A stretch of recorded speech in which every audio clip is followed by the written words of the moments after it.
भक्तगणों, आज आपको श्रीमद्देवी भागवत 14 स्कंद अथवा 6वें अध्याय में कामदेव के द्वारा नर नारायण के समय बसंत ऋतु की सृष्टि, नारायण द्वारा उर्वशी की उत्पत्ति, अप्सराओं द्वारा नारायण से स्वर्ग को अंगीकार करने की प्रार्थना, यह कथा आपको श्रीमद्देवी भागवत रामायण में से सुना रहा हूँ। आप लोग ध्यानपूर्वक सुने और इस चैनल को लाइक करें, सब्सक्राइब जरूर करें। कथा सुनिए। व्यास जी बोले, सर्वप्रथम उस पर्वतश्रेष्ठ गंध महाधन पर बसंत पहुंचा। उस पर्वत पर स्थित सभी वृक्ष पुष्पित हो गए और उन पर भर भर के समूह मटराने लगे। आम, मौलशिरा, रंबी, तिलक, सुंदर, किशुक, साल, ताल, तमाल तथा महुए, ये सब के सब फूलों से सुशोभित हो गए। वृक्षों की डालियों पर कोयलों की मनोहारिणी कूक आरंभ हो गई। पुष्पों से लदी हुई सभी लताएं ऊंचे पर्वत पर चढ़ने लगी।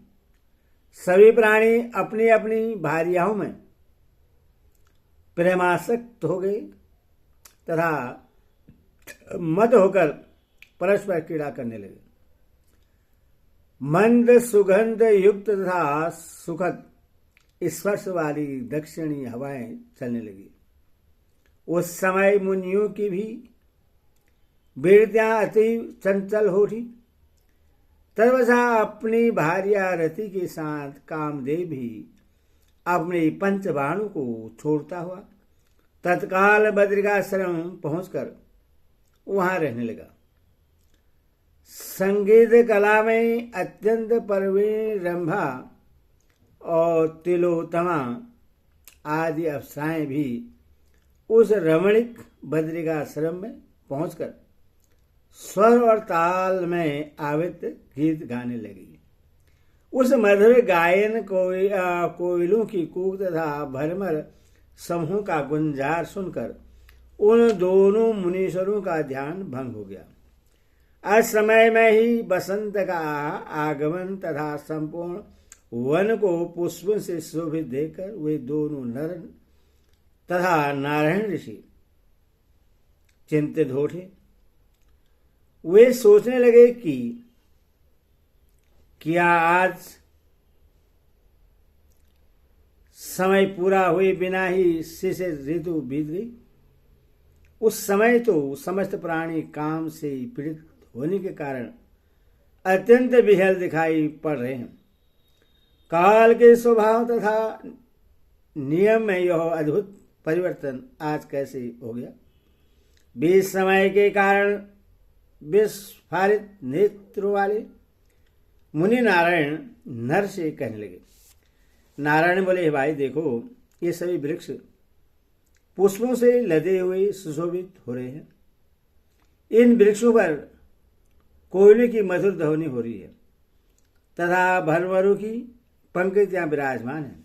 हे मुनि, यह बसंत रूपी सिंह अपने पलाश पुष्प रूपी तीखे नाखूनों से शिशिर रूपी भयानक हाथी को विदीर्ण करता हुआ यहां आ पहुंचा है। हे देवर्षि, लाल अशोक जिसके हाथ है,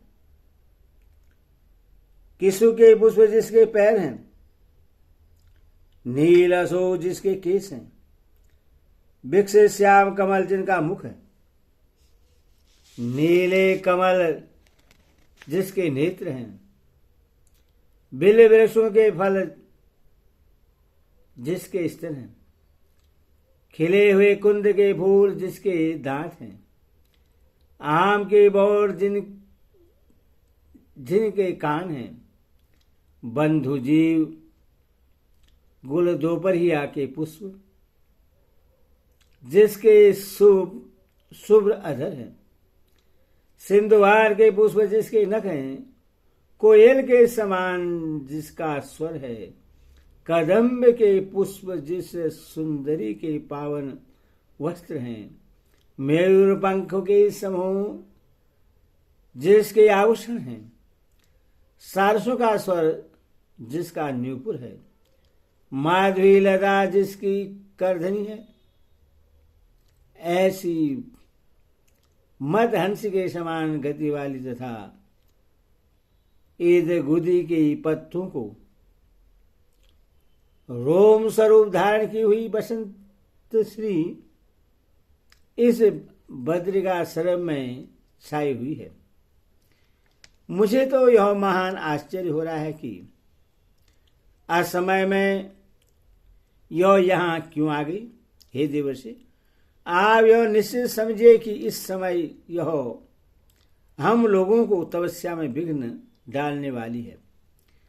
ध्यान भंग कर देने वाला यह देवगणाओं का गीत सुनाई दे रहा है। ऐसा प्रतीत होता है कि हम दोनों का तप नष्ट करने के लिए इंद्र ने ही यह उपक्रम रचा है, अन्यथा ऋतुराज बसंत अकाल में कैसे प्रीति प्रकट कर सकता है। जान पड़ता है कि भयभीत होकर असुरों के शत्रु इंद्र के द्वारा ही यह विघ्न उपस्थित किया गया है। सुरभित शीतल एवं मनोहर हवाएं चल रही हैं। इसमें इंद्र की चाल के अतिरिक्त और कोई कारण नहीं है। विप्रवर विभु भगवान नारायण ऐसा कह ही रहे थे कि कामदेव आदि सभी दिखाई पड़ गए। भगवान नारायण ने उन सबको प्रत्यक्ष देखा और इससे उन दोनों के मन में महान आश्चर्य हुआ।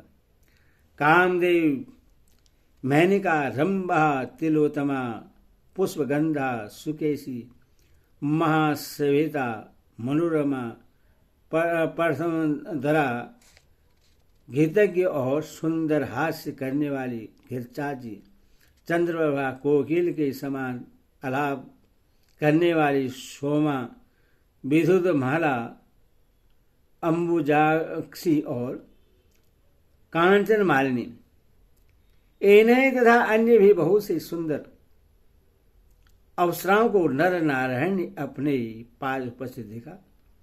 उनकी संख्या 16,050 थी।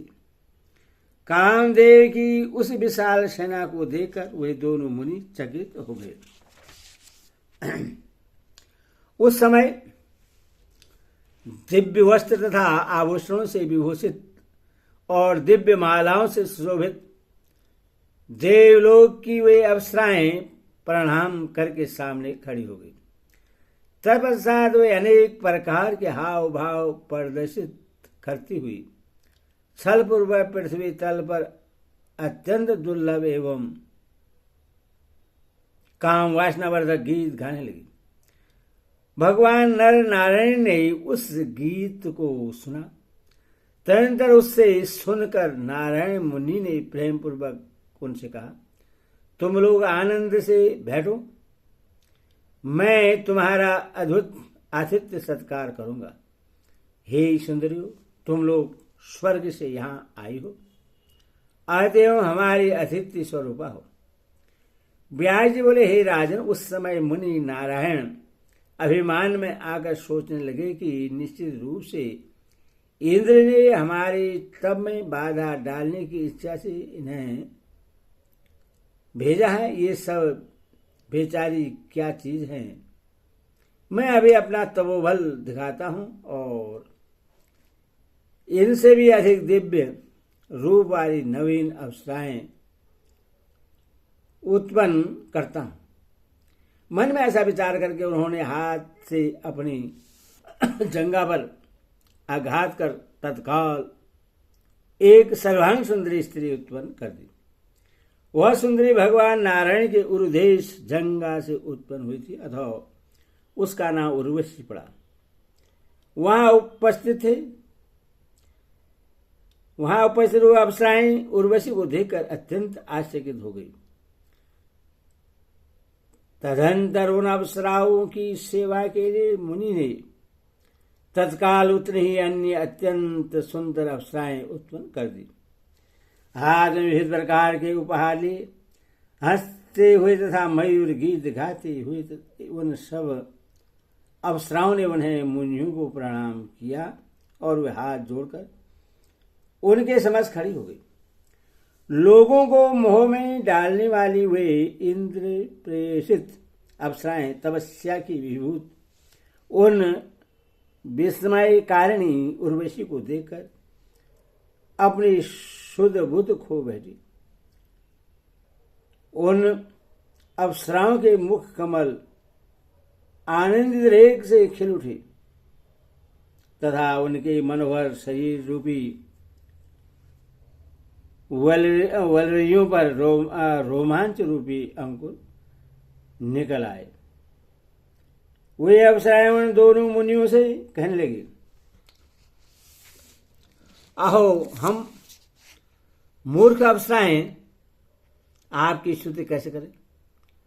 हम तो आपके धैर्य तथा तप के प्रभाव को देखकर परम विस्मय में पड़ गए हैं। ऐसा कौन है जो हम लोगों के कटाक्ष रूपी विष से मुझे वाणी से दग्ध न हो गया हो, फिर भी आपके मन में थोड़ी भी व्यथा नहीं है। अब हम लोगों को ज्ञात हो गया है कि आप दोनों देव स्वरूप मुनि साक्षात भगवान विष्णु के परमंश हैं और सदा ही सम दम आदि गुणों के निधान हैं। आप दोनों की सेवा के लिए यहाँ हमारे आगमन नहीं हुआ है। अभी देवा इंद्र का कार्य सिद्ध करने के लिए ही हम सब यहाँ आए हुए हैं। न जाने हमारे किस भाग्य से आप दोनों मुनियों के दर्शन हुए। हम यह नहीं जान पा रहे हैं कि हमारे द्वारा संपादित के संचित पुण्य कर्म का यह फल है। सांप देने में समर्थ होते हुए भी आप दोनों मुनियों ने हम जैसे अपराधियों को स्वजन समझकर अपने चित्त को समाशील बनाया और हमें संताप रहित कर दिया। विवेकशील महानुभाव तुच्छ फल देने वाले सांप को उपयोग में लाकर अपने तप का अव्यय नहीं करते। ब्याज बोले, उन अति विनर्म देव सुंदरियों का वचन सुनकर प्रश्न मुखमंडल वाले काम तथा लोभ को जीत लेने वाले तथा अपनी तपस्या के प्रभाव से दीप्यमान अंगों वाले हुए धर्मपुत्र मुनिवर नर नारायण प्रेम पूर्वक कहने लगे। नर नारायण बोले, हम दोनों तुम सभी पर अत्यंत प्रश्न है। तुम लोग अपने वांछित मनोरथ बताओ, हम उसे देंगे। इस सुंदर नयनों वाली उर्वशी को भी अपने साथ लेकर तुम सब स्वर्ग के लिए प्रस्थान करो। उपहार स्वरूप यह मनोहर युवती अब यहां से तुम लोगों के साथ जाए। उरुक से प्रादुर्भाव उस उर्वशी को इंद्र के प्रश्नार्थ हमने उनको दे दिया। सभी देवताओं का कल्याण हो और अब सभी लोग इच्छानुसार यहां से प्रस्थान करें। अब इसके बाद तुम लोग किसी की तपस्या में विघ्न मत उत्पन्न करना। देवियां बोले, हे महाभाग, हे नारायण, हे सुश्रेष्ठ, परम भक्ति के साथ प्रसन्नता पूर्वक हम सभी अप्सराएं आपके चरण कमलों का सानिध्य प्राप्त कर चुकी हैं। अब हम सब कहाँ जाएं? हे नाय, हे मधुसूदन, हे कमल पत्राक्ष, यदि आप हमारे ऊपर प्रश्न होकर वांछित वरदान देना चाहते हैं तो हम अपने मन की इच्छा प्रकट कर रही हैं। हे देवेश, आप हमारे पति बन जाएं। हे परदम, हम लोगों के सभी वरदान को पूर्ण कीजिए। हे जगदीश्वर, आपकी सेवा करने से हम सभी को प्रसन्नता होगी। आपने जिन उर्वशी आदि सुंदर नयनों वाली अन्य रमणियों को उत्पन्न किया है, वे सब आपकी आज्ञा से स्वर्ग चले जाएं। हे श्रेष्ठ बच्चों, हम 16,050 अप्सराएं यही रहेंगी और यहाँ हम सब आप दोनों का सेवा करेंगी। हे देवेश, अब हमारा मनोवांछित वर दीजिए और अपने सत्य व्रत का पालन कीजिए। हे माधव, धर्मज्ञ तथा तत्वदर्शी मुनियों ने प्रेमासक्त स्त्रियों की आशा को भंग करना हिंसा बताया है।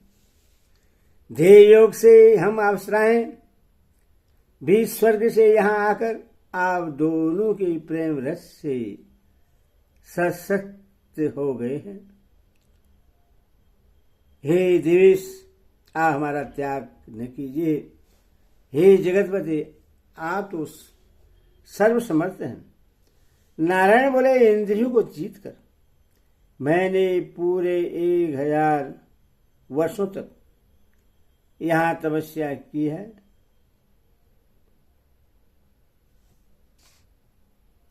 अतएव हे सुंदरियों,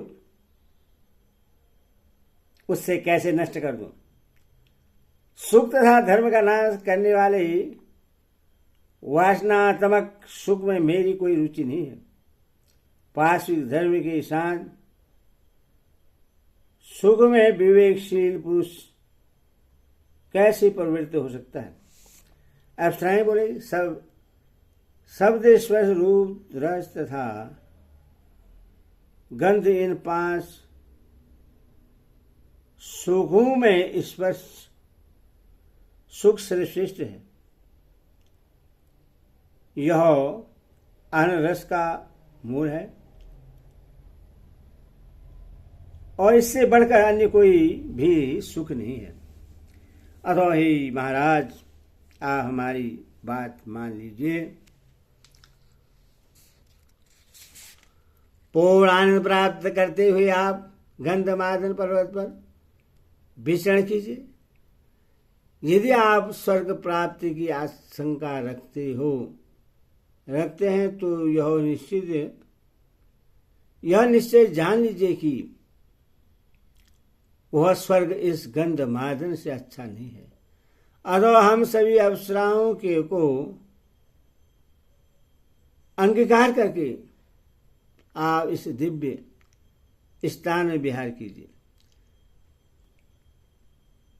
रमसवास्त्र शुभे श्याने प्राते सर्वांगम।